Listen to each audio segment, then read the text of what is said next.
Class 11 এর stream নিয়ে প্রায়ই আমরা অনেক সমস্যায় পড়ে থাকি। তো এই সমস্যাগুলো দূর করার জন্য আমি যেভাবে দূর করেছি বা আমি যেভাবে করছি সেটাই আমি আজ জানাবো। যেটা হয় ক্লাস 11 এ আমরা যখন উঠি ক্লাস 10 পাস করে আমরা ভাবি যে ক্লাস 10 এর রেজাল্টটাই হচ্ছে আমাদের উপর ডিপেন্ডেন্ট। ক্লাস 11 এ আমরা সেইভাবেই সাবজেক্ট প্রায়ভাবে চয়েস করে থাকি। কিন্তু এইটা কিন্তু আমাদের একটা ভুল ধারণা। কারণ আমরা ক্লাস 11 এ যখন উঠি ক্লাস 10 এর সাবজেক্টগুলো কিন্তু ম্যাটার নয়। কারণ ক্লাস 10 এর সাথে 11 এর কোনো রকম সংযোগ নেই। হ্যাঁ, সংযোগ আছে, সেটা একটা রিলেটেড খুবই ছোট স্টাডির ক্ষেত্রে। তা ভাবো, যদি আমি কখনো ভেবে ভেবে নাও, আমি বলছি 11 এ আমি উঠেছি, এবার আমি সায়েন্স নেবো, কমার্স নেবো না আর্টস নেবো, কোনটা নেবো আমি সেটা ভাবছি। দেখলাম আমার ম্যাথের রেজাল্টটা আমি পেয়েছি 99, আমি ধরে নিচ্ছি। সেই ভেবে যদি আমি ভেবে নিই যে আমি 11 এ ম্যাথ নিয়ে নেবো, এটা কিন্তু ঠিক কথা নয়। 11 এ আমি তখন সাবজেক্ট চয়েস করবো খুবই ভেবেচিন্তে। কারণ 11 কে যদি আমি চয়েস করি সেটা হচ্ছে আমার লাইফের ফার্স্ট মোড়। এটা নিয়েই আমাকে টানা ২ বছর চলতে হবে এবং এটা নেওয়ার পরই আমাকে আগেও এগিয়ে যেতে হবে। তাই যেহেতু সাবজেক্টটাকে আমি চয়েস করবো, সেই সাবজেক্টটাকে যেন আমার নেওয়ার ক্ষমতা থাকে সেরকম ভেবে বুঝেই নিতে হবে। হ্যাঁ, যেটা বলছিলাম আরকি, মানে দেখলাম যে ক্লাস 10 এ ম্যাথটা খুব ভালো। তাহলে 11 এও যে ভালো হবে সেটা কিন্তু বলা যায় না। কারণ সম্পূর্ণ ডিপেন্ডেন্ট করছে আমার উপরে। আমি কিভাবে সেই ম্যাথটাকে নিচ্ছি। আমার কি ভালো লাগছে আদৌ? না আমি পারছি, আমি বাধ্য হয়ে করছি। সত্যি কথা বলতে আমি ক্লাস 11 এ সায়েন্স নিয়েছি। তা আমি এখনো পর্যন্ত ডিসাইড করতে পারিনি কোন সায়েন্সটা নিলে ভালো হতো। মানে বায়ো সায়েন্স না পিওর সায়েন্স? অথবা সত্যি কথা বলতে যেটা, পিওর সায়েন্সে কিন্তু ২ টো ভাগ হয়। একটা ফিজিক্স, কেমিস্ট্রি, ম্যাথ থাকে একটাতে, আর একটা থাকে ফিজিক্স, কেমিস্ট্রি, ম্যাথ, বায়োলজি। যখনই আমরা এই ৪ টে সাবজেক্ট নিই না, তখনই আমাদের পড়ার ক্ষেত্রে কিন্তু বিশাল টাফ হয়ে ওঠে, যেটা আমি এখন বুঝতে পারছি। হ্যাঁ, এই কথা বাদ দিলাম। যে কথা হচ্ছিল আরকি। আমরা কিভাবে বুঝবো আমাদের কোন স্ট্রিমটা রাইট? আমি সাজেস্ট করব যে তুমি যে বিষয়ে পড়তে চাও বা যে বিষয়ে জানতে চাও বা 11 কে যদি জানতে চাও, ১ম এ সেটার উপরে কিছুটা স্টাডি করো। তুমি YouTube বা Google এ গিয়ে সার্চ করো এবং সেখান থেকে লাইভ ক্লাস বা এমনি ফ্রি ক্লাসগুলো একটু দেখো এবং সেই ক্লাসগুলো করার পর তোমার যদি মনে হয় হ্যাঁ, এটা আমি পারছি, এটা আমি পারবো, এটা আমার নেওয়ার হচ্ছে, আমি নিতে পারছি, তখনই এটা নিও। কারণ ক্লাস 11 টা কিন্তু সত্যি একটু টাফ, ভালোই টাফ, একটু বললে ভুল হবে। আমি বলব যে নিজের জাজমেন্ট কিন্তু নিজের কাছেই। যদি তুমি দেখো নিজের মধ্যে নেওয়া সম্ভব হচ্ছে, আমি পারছি তখনই নেবো। কিন্তু আমি যদি পারছি না, আমি বাধ্য হয়ে নিচ্ছি বা আমার মনে হচ্ছে যে ভবিষ্যতে এইটা নিয়ে অনেক কিছু লাইন আছে, অন্য কিছু আর করা যাবে না এইটা ছাড়া। এগুলো কিন্তু খুবই ভুল ধারণা। অনেক লাইন আছে, আমরা সেগুলো জানি না বা গ্রাহ্য করি না। কারণ সত্যি কথা বলতে আমরা আমাদের পরিবেশে যেটা, এই পাশে একজন টিচার হয়েছে বা কেউ ইঞ্জিনিয়ারিং করছে বা ডাক্তার হয়েছে, আমরা শুধুমাত্র এই সাধারণ যেগুলো লোকচক্ষুর মধ্যে এগুলোকে বেশিরভাগ ডিপেন্ড হয়ে যায় এগুলোকে দেখে দেখে। কিন্তু এর বাইরেও অনেক কিছু আছে যেগুলো আমরা জানি না। সেগুলো জানতে হলে মূলত যেটা করতে হবে, আমাদের ইউটিউব অথবা গুগলে সার্চ করে করে দেখতে হবে। এবং এগুলো ইউটিউব গুগলে সার্চ করার পর, বিশেষ করে আমি গুগলের সাজেস্ট করব, সার্চ করার পর বিভিন্ন কেরিয়ার, বিভিন্ন ক্লাস, বিভিন্ন কিছু সম্পর্কে আমরা জানতে পারি। সেগুলো সার্চ করে দেখার পর নিজের ইন্টারেস্টটাকে দেখতে হবে। আমাদের স্ট্রিম চয়েস করার ক্ষেত্রে যেটা মেন দেখতে হবে সেটা হচ্ছে আমাদের সাবজেক্ট আর গোল। আমাদের গোল যদি ফিক্সড হয়, স্ট্রিম যে গোল যদি ফিক্সড হয় এবং সাবজেক্ট যদি আমরা ঠিক না করতে পারি, সেক্ষেত্রে অনেক সমস্যা হয়। আবার অনেক ক্ষেত্রে এই সমস্যাটা হয়, আমরা গোলও ফিক্সড আছে, আবার সাবজেক্টও ফিক্সড আছে, কিন্তু ভেতরে অনেক রকম সমস্যা। আবার এই সমস্যাটা হয় যে আমি গোল ঠিক করতে পারছি না, সাবজেক্ট চয়েস করে ফেলেছি। এই নানা রকম সমস্যা থেকে আমরা উদ্ধার হবো কি করে? তা আমি বলবো, আমার যে বিষয়ে সমস্যা হচ্ছে সেই বিষয়টাকে জানার। ধরে নাও আমি সাবজেক্ট চয়েস করিনি, আমার গোল ফিক্সড আছে। তাহলে সেই ক্ষেত্রে আমি কি করব? আমি এক্সাম্পল স্বরূপ বলছি, আমি ধরো কেউ একজন ইউপিএসসি হতে চায়। এবার ইউপিএসসি হওয়ার জন্য কি করতে হবে? আমি সায়েন্স নিতে পারি, কমার্স নিতে পারি, আর্টস নিতে পারি। এরপর দেখতে হবে আমি এখানের মধ্যে নেবো কোনটা? কোনটা নিলে আমার লাভ হবে বা কোনটাকে আমি নিয়ে সহজেই টানতে পারবো। সত্যি কথা বলতে যেটা, ইউপিএসসি হওয়ার ক্ষেত্রে সায়েন্স নেওয়াটা একটু সত্যিই টাফ হয়ে যাবে। কারণ সায়েন্সে আদার্স লাইনগুলো যেমন টিউশন, এমনি এক্সাম, বোর্ড, এই সমস্ত দিকগুলো যেমন খেয়াল রাখতে হয়, সেক্ষেত্রে এই যে ইউপিএসসিতে নিজের যে স্টাডিটা সেটা একটু সময়টা কম দেওয়া হবে।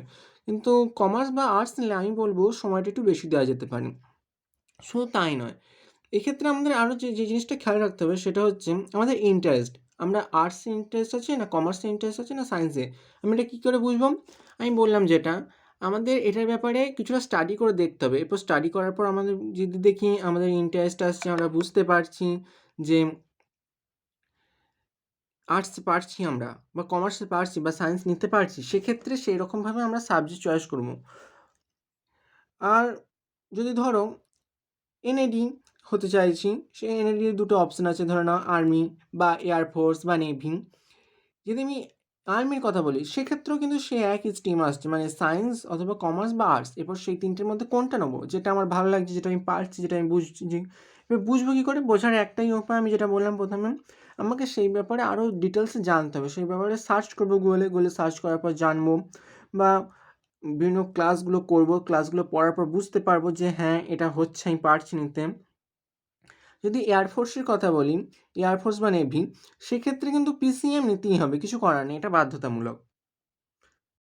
অপরদিকে অনেক সময় কী হয় না, আমার গোল ফিক্স নেই কিন্তু আমি সাবজেক্ট চয়েস করে পেয়েছি, সেক্ষেত্রে অনেক সমস্যা হয়। তাহলে আমাদের যেটা করতে হয়, আমি বারবার বলছি, নিজে কিন্তু জানতে হবে, নিজেকেই খুঁজতে হবে, নিজেকেই বুঝতে হবে, কারণ নিজের প্রবলেম নিজেকেই সলভ করতে হবে, কেউ এসে সলভ করে দেবে না। সার্চ করতে হবে আমাদের, আমি সবসময় সাজেস্ট করছি ইউটিউব আর গুগল।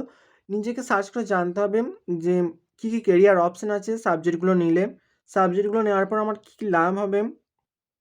এরপর আমাকে যেটা বুঝতে হবে, আমাকে সাবজেক্টগুলোর মধ্যে ইন্টারেস্ট আছে কি না, সাবজেক্টগুলোর ব্যাপারে কেরিয়ার অপশন সম্পর্কে জানতে হবে, ডিটেলসগুলো পড়তে হবে।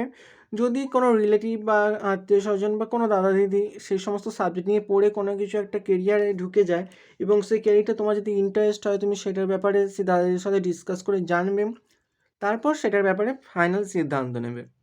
কখনোই এটা করা যাবে না যে কারো চাপে বা কারো প্রেসারে এসে আমার এটা পছন্দ নয়, আমি এটা নিয়ে নিলাম, বা আমি এটা পারছি না কিন্তু সবাই বলছে নিতে, আমি নিয়ে নিচ্ছি। সে কিন্তু প্রবলেম আমারই হবে, কারণ টানা 2 বছর এই সাবজেক্টটাকে টানতে হবে নিজেকেই। অন্য কেউ এসে হেল্প করে দিয়ে যাবে না। নিজের গোল নিজের কাছে, নিজের চয়েস নিজের কাছে। কারোর কথা নিলে কিন্তু আমার নিজের প্রবলেম নিজের কাছেই ফিরে আসবে।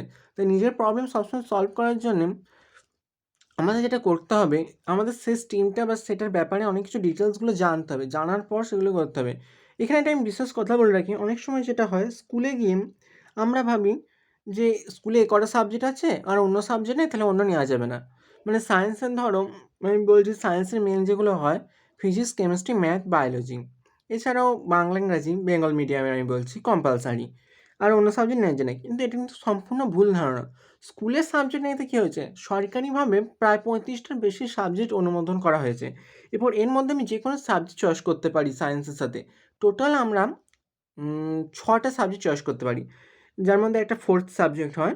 এই 4th সাবজেক্টটা তুমি যদি নিতে চাও, সেটা তুমি সায়েন্সের এই কটার মধ্যে আমি যে কটা বললাম, এই কটার বাদেও অন্য কিছু নিতে পারো। কিন্তু এখানে একটা জিনিস খেয়াল রাখতে হবে, যেন সেইগুলোর যেন সেগুলোর একই দিনে পরীক্ষা না পড়ে।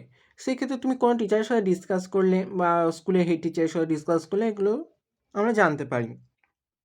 আরেকটা প্রবলেম হয় যেটা, আমাদের গোলও ফিক্সড হয়ে গেছে, সাবজেক্টও ফিক্সড হয়ে গেছে, কিন্তু আমরা বুঝতে পারছি না আমরা এটা নিয়ে ঠিক করছি কি করিনি। এটার পরে কি আরও কোনো কেরিয়ার আছে কি নেই, বা কেরিয়ার অপশন না পেলেও এটা নিয়ে কি আমার কোনো লাভ হচ্ছে? আমি সবসময় একটা কথাই বলছি বারবার, যে নিজেকে যখনই কোনো সাবজেক্ট চয়েস করবে, কোনো সাবজেক্ট নিতে হবে, সবসময় সেটার ব্যাপারে আগে জানতে হবে, সেটার ব্যাপারে ইন্টারেস্ট রাখতে হবে। কারণ এটা যদি না করতে পারি, কিন্তু পরবর্তী সময়ে মানে টানাই 2 বছর 11-12 প্রচুর মুশকিলে পড়তে হয়, প্রচুর মুশকিলে পড়তে হয়। মানে সাবজেক্টের মধ্যে ইন্টারেস্ট লাগছে না, বাধ্য হয়ে পড়তে হবে। সেক্ষেত্রে অনেক সময় ফেল হওয়ার চান্সও থাকে। শুধু তাই নয়, আমরা কি হয় না, অনেক সময় মানসিক দিক দিয়ে অবসাদ হয়ে পড়ি। এটা পারছি না, কি হবে, কি হবে? মানে এটা মাথার মধ্যে প্রেশার চলে আসে, যার ফলে অন্য কোনো কিছু কাজে মন লাগে না। যেটা কিন্তু একটা অস্বাভাবিক জিনিস। তো যাই হোক, আমি যেটা বলছিলাম, গোলও হয়ে গেছে, স্ট্রিমও হয়ে গেছে, তাহলে আমি করবোটা কি করে? মানে যে প্রবলেমগুলো হচ্ছে সেটা কি? কি করে সলভ করবো প্রবলেমটা? তা যেটা করতে হবে আমাদের, শুধু সায়েন্স নয়, এটা আর্টসের ক্ষেত্রে এবং কমার্সের ক্ষেত্রেও প্রযোজ্য। মানে আমরা যদি স্যারদের সাথে জেনে মানে ঠিক মতো ডিসকাস করতে পারি, স্যারদের সাথে কথাবার্তা বলতে পারি, তাহলে আমরা এই ব্যাপারে সম্পূর্ণ ডিটেলসে জানতে পারবো। কিন্তু সচরাচর স্যারেরা এগুলো বলতে চায় না। আরেকটা যেটা না, আমাদের গোল ফিক্সড হয়ে গেছে, সাবজেক্ট চয়েস হয়ে গেছে, কিন্তু আমাদের পড়তে পড়তে কিছু অসুবিধা হচ্ছে।